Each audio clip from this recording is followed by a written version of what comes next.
Então, se isso é verdade, a gente precisa entender o registro inicial do estoque. Concordam comigo? É ou não é? Se eu já sei o que é estoque, eu tenho que fazer a primeira pergunta. Qual é o registro inicial? O conteúdo dos estoques, não é verdade? Já vimos, ganhando tempo aqui, que podem ser os produtos acabados, em processo, matéria-prima e os materiais auxiliares. Essa é a terminologia básica que você vai encontrar no CPC, mas que aí você liga a tecla SAP, né? E materiais auxiliares é uso e consumo básico. Os bens comprados para revenda, bens comprados para revenda. Por isso que ele não usa aquela terminologia clássica que a gente fala, né? Estoque de mercadoria para revenda, porque não necessariamente é só uma mercadoria. O CPC, os IFRS, porque isso é uma tradução do IFRS, ele tenta abarcar a maioria, ele é mais genérico, porque ele tenta abarcar a maioria dos itens que podem entrar aqui. Entenderam isso? Porque quando eu falo de mercadoria e penso numa empresa comercial, é tranquilo. Mas se eu vou numa concessionária de veículo, é meio complicado alguém falar que todo dia está vendendo mercadoria, não é verdade? Não é o jargão comum do negócio, não é verdade isso? Entendeu?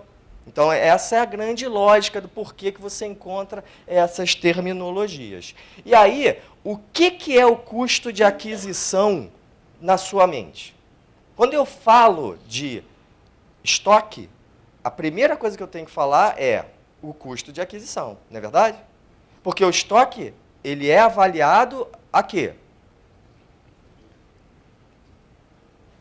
Pelo custo de aquisição, ou valor realizável líquido, dos dois, o menor. Aí é uma outra terminologia, que é o famoso valor realizável líquido. Mas vamos falar de custo de aquisição. Quando eu estou falando de estoque de matéria-prima, o que você acha que tem que entrar no custo de aquisição? Tem uma lista. Que normalmente você só vê o documento, mas você tem que sair dessa coisa mais física e pensar na conceitual, porque quando ela acontecer no físico, você já resolveu, respondeu antes. Concordam comigo? Então, na ordem, se eu vou adquirir qualquer coisa, olha como é simples.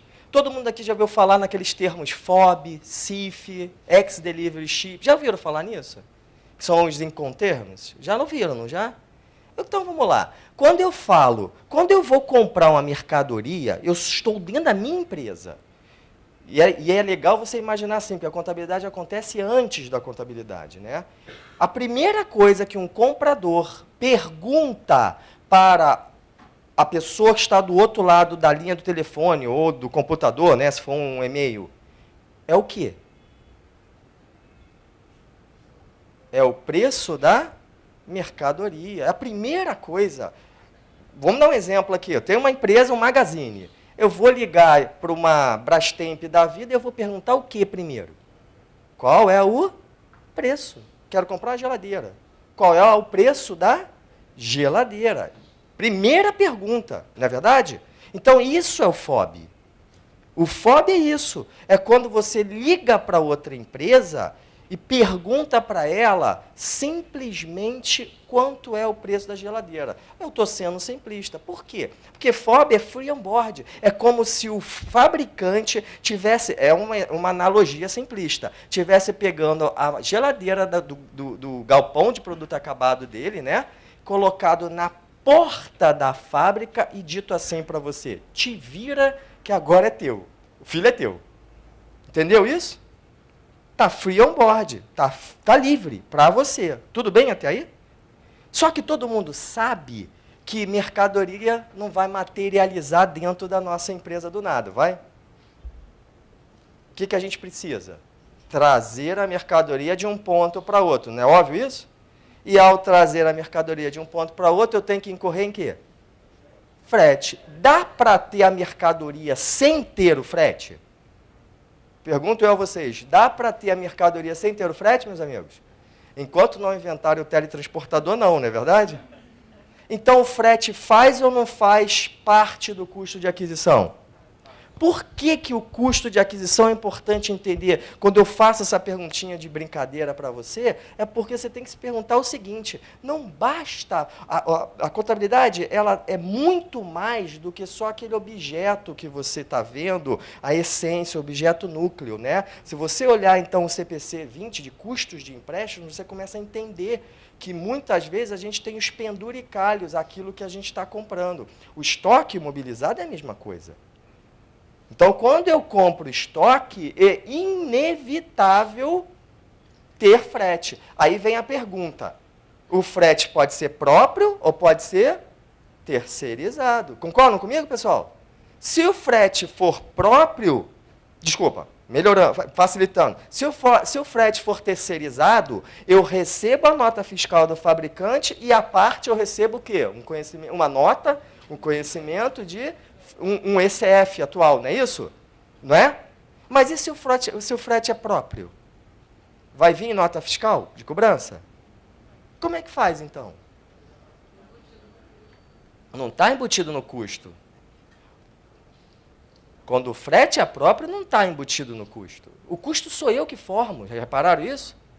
Porque eu tenho o preço da mercadoria, tudo bem até aí? Então, vamos supor que a gente compre, nós todos aqui trabalhamos numa empresa e a gente vai comprar uma geladeira, não faço a menor ideia do preço da geladeira na fábrica, vamos supor que é R$1.000. Eu vou pagar, eu tenho duas opções, ou eu vou pagar o frete de R$200 para essa geladeira por uma empresa terceirizada e receber uma nota fiscal à parte, ou eu vou usar a minha frota para se locomover até o local onde a empresa disponibilizou, concordam comigo? E trazer. Tudo bem até aí? O que é a minha frota? Não é um centro de custo na empresa? É ou não é, pessoal? Não é um centro de custo que tem mão de obra? Tem ou não tem? Não é um centro de custo que tem insumos como gasolina, combustível, lubrificante? Tem ou não tem? Não é um centro de custo que tem água, luz, telefone, ou seja, não tem custos gerais? Tem ou não tem, pessoal? Percebe a lógica? Então, esse valor, embora seja interno da empresa, também é um custo de frete. Concordam comigo? É ou não é? Então, aquela geladeira de 1.000, não é porque eu fui pegar que deixou de ser 1.200, ela continua sendo 1.200. A diferença é como eu apropriei o valor. Está claro isso para vocês? Então, você já começa a perceber que uma empresa que tem uma estrutura de transporte próprio e não faz o rateio, entre aspas, ou a alocação dos gastos de compra ao estoque, quando a compra é própria, ela já está distorcendo o valor do estoque. Concordam comigo? Tá ou não está? Ela está distorcendo o resultado da empresa. Porque se eu tenho mão de obra, eu tenho folha de pagamento, certo? Aí vem duas perguntas.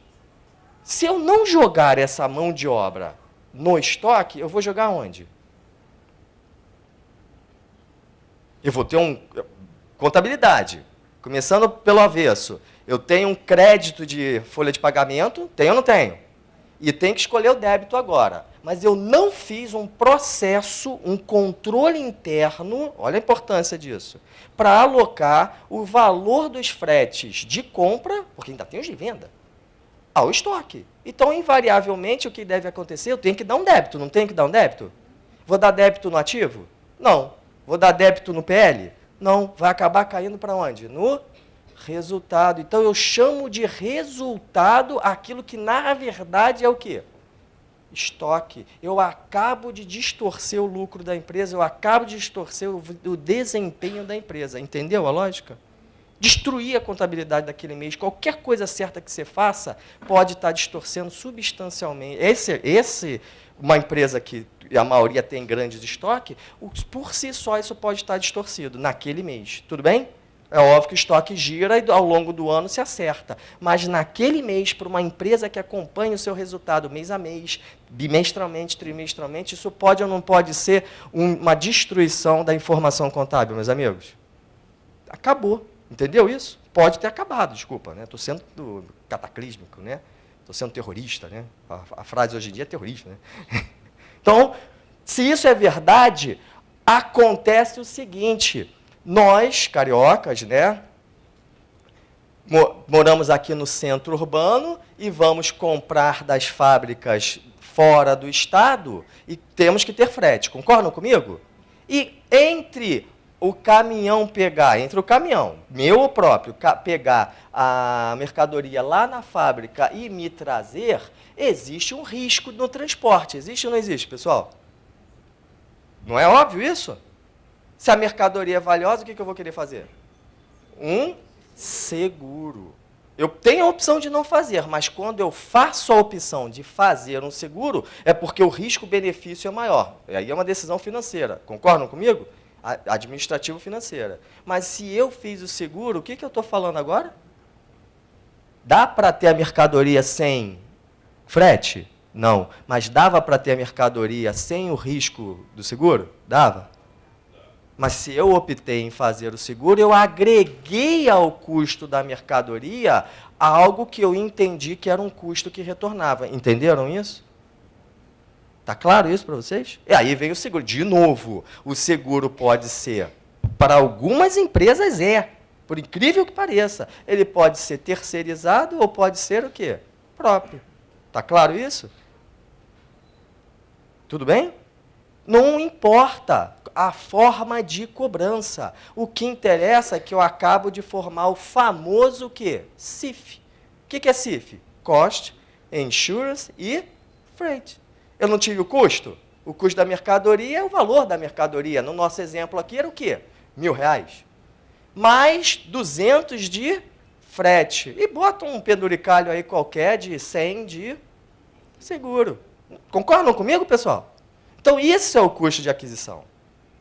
Aí vem a grande questão, que aí, lógico, todos nós sabemos aqui. Se uma empresa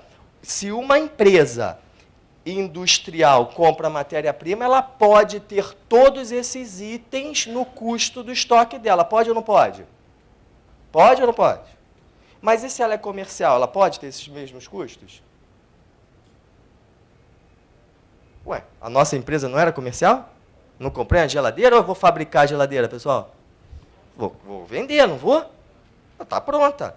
E a empresa de serviços?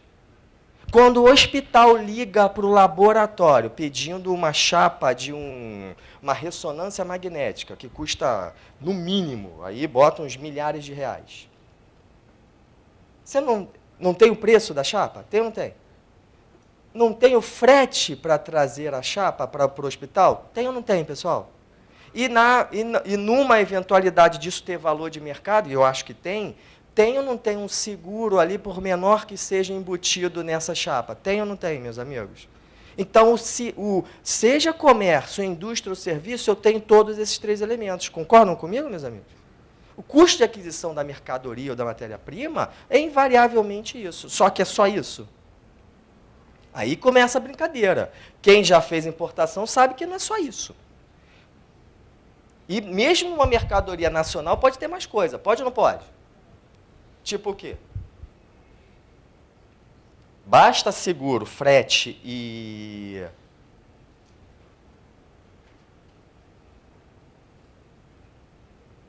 mais o quê? Posso ou não posso ter outros custos para adquirir a mercadoria, meus amigos? Dá um exemplo. Eu contratei o caminhoneiro. O caminhoneiro, às vezes, não tem que parar, não tem que se hospedar, não tem que se alimentar. Tem ou não tem, pessoal? Não tem tarifas, não tem taxas, não tem pagamentos que a gente, às vezes, tem que fazer na fronteira. Tem ou não tem, pessoal? Na fronteira estadual, tem ou não tem? Então, tem que armazenar, muitas vezes tem que fazer o transbordo. Eu pego um caminhão que é grande, os centros urbanos, em todas as metrópoles, têm limitação, ou seja, caminhões grandes não podem, por lei. Então, eles param em condomínios logísticos na periferia, né? Quando você vai para o Brasil, pela Dutra, você vê um monte, porque ele vai fracionar aquela carga para entregar nos pontos. Aqueles momentos, aqueles dias que a carga ficou no galpão de terceiros, não vão ser cobrados? Vão ou não vão? Dá para ter isso? Dá para ter a mercadoria na porta da minha empresa sem ter esse custo? Se não dá, é ou não é o custo de aquisição? Percebem a lógica?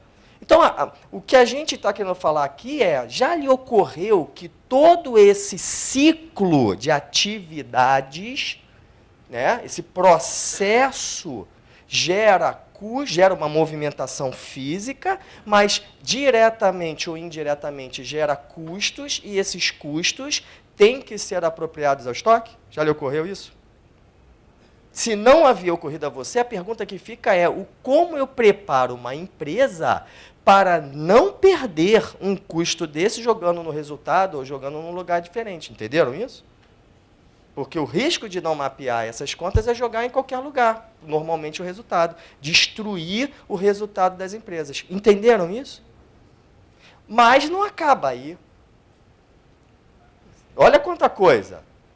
No custo de aquisição, eu posso ter os impostos o quê? Não recuperáveis. Então, se eu sou uma empresa industrial, qual é a regra básica no Brasil, meus amigos? Regra básica para recuperação de impostos. Qual é? Uma empresa industrial recupera que impostos? Esquece PIS e COFINS, que tem aquela história de imposto de renda, tudo bem? Vamos lá. Mas os impostos básicos são o quê?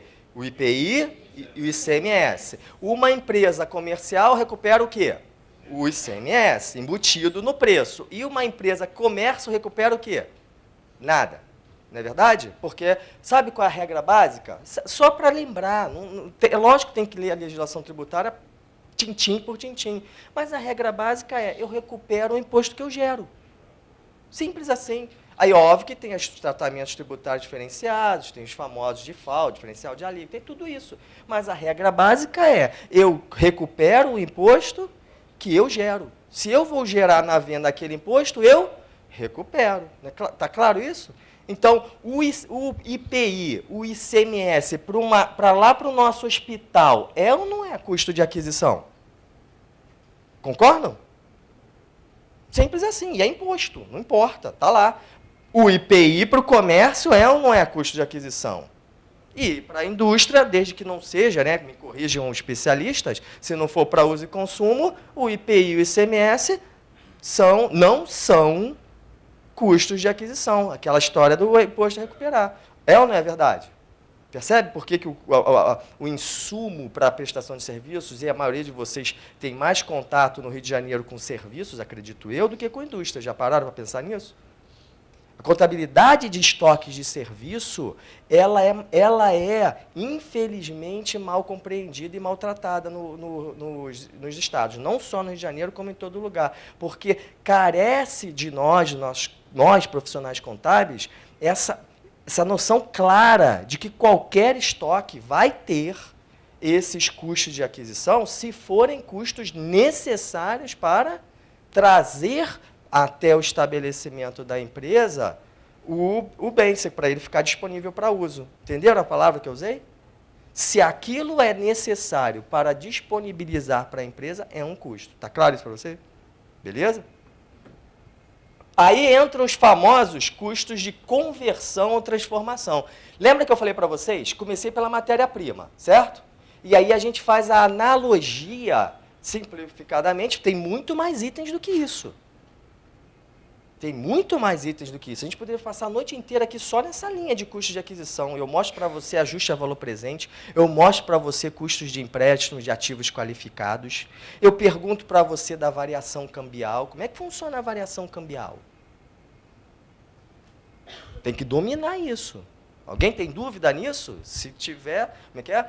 Fale agora ou cale-se para sempre. Como é que é a variação cambial?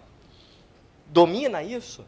Qual é o momento, até que momento variação cambial é do estoque, entra no estoque, é custo de aquisição no estoque, ou aparece, figura na linha de despesa no grupo de despesas financeiras numa linha de variações cambiais? Sabem ou não sabem? O silêncio é porque não sabem ou é porque sabem? Porque isso é problemático, isso é básico. Desculpa alertar isso para você, mas você precisa entender isso. Se você tem dúvida, eu vou te ajudar. A variação cambial também é simples, né? Como eu brinco, é simples. Até chegar na porta da minha empresa, qualquer variação cambial vai para o estoque. Óbvio que aqui no Brasil a gente usa o desembaraço aduaneiro, óbvio, que demora um dia entre o porto e o transporte até o centro urbano, óbvio. Mas até chegar, regra geral, simplificadamente, ó, eu comprei algo importado em dólar, em euro, em qualquer coisa, libra, qualquer variação cambial, até da entrada na nota fiscal de entrada, né? Nossa nota fiscal de entrada no estoque, a variação cambial é custo de aquisição do estoque. Então, além de frete, além do preço óbvio, do frete, do seguro, das taxas, dos emolumentos, dos impostos não recuperáveis, a variação cambial vai para onde? Vai para o estoque. Está claro isso?